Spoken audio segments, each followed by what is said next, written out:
Whenever we say faith, we remove the concept of time. Faith works in the now. Unless it's not faith. If it is not faith, it can wait. If it is faith, it can't wait.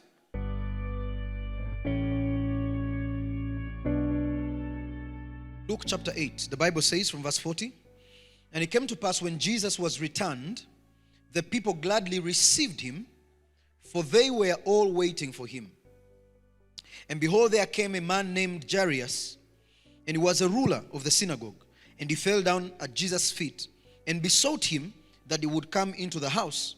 For he had only one daughter, about 12 years of age, and she lay dying.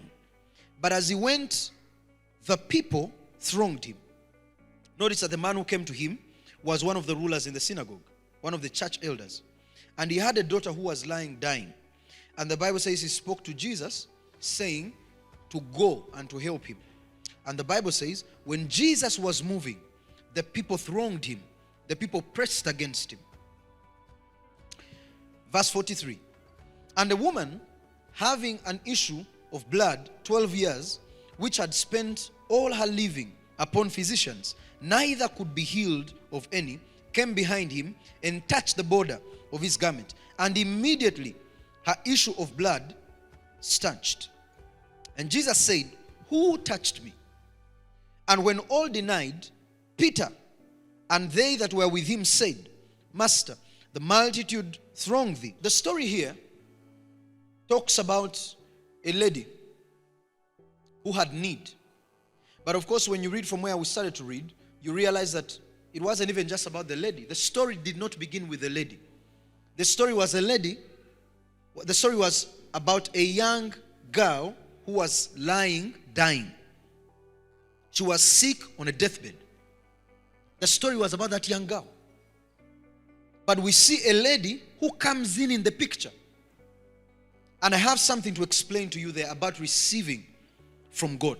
You see, whenever we talk about the faith of God or how to have faith in the presence of God, there are two types or two ways in which people have faith in the things of God. The first is where we see that somebody has a relationship with Christ.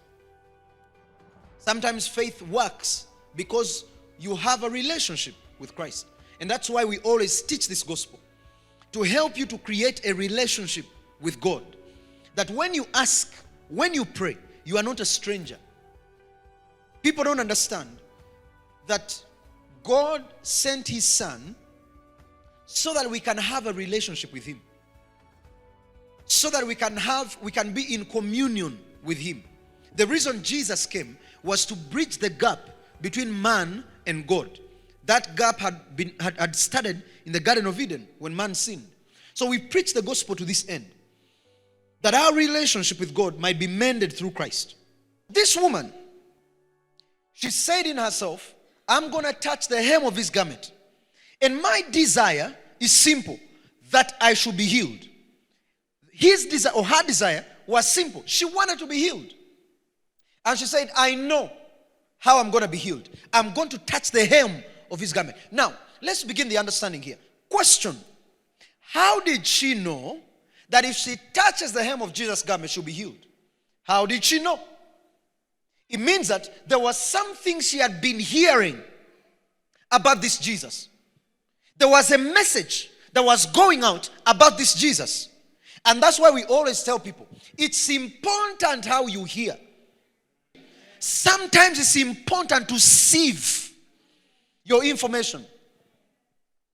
Church is not a place where you're supposed to come and pick a lot of junk.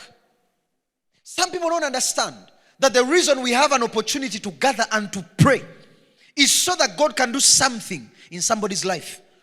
There are conditions that are probably still living in your life now because you have not decided to hear God.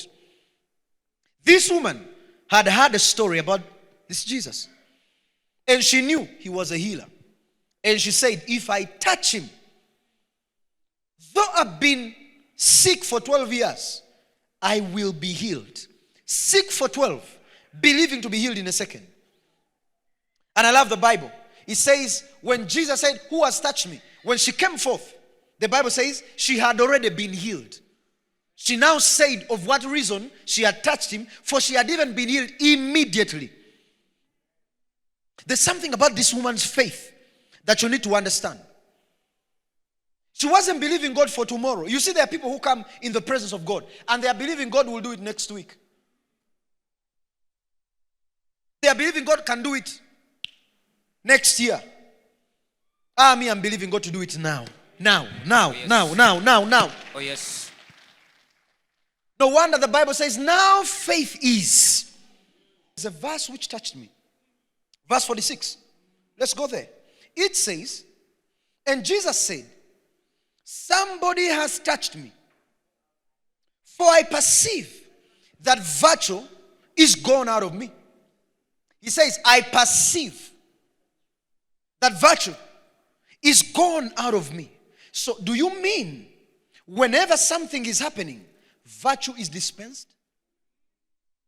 Do you see this? So it means that whenever a miracle is to happen, whenever something supernatural is to be passed on, virtue must be dispensed. That means the issue is not about touching. The issue is about drawing virtue. Now, watch what Jesus says in verse 48.